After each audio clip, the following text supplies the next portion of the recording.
С 2026 года в России собираются увеличить прожиточный минимум. В среднем по стране он составит 18 939 рублей.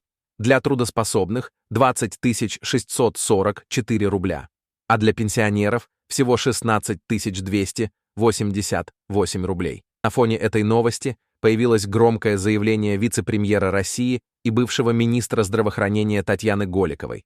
Россияне смогут жить до 100-120 лет. Кто-то стареет очень быстро, кто-то стареет медленно. И у тех, кто стареет медленно, есть достаточно большой потенциал уже сейчас жить и до 100, и до 120 лет, Говорит Голикова. В соцсетях уже иронизируют. До 120 лет, на 16 тысяч в месяц. На эти деньги нужно и поесть, и коммуналку оплатить, и лекарства купить. Так что, похоже, секрет долголетия у Голиковой простой. Живи долго и нище.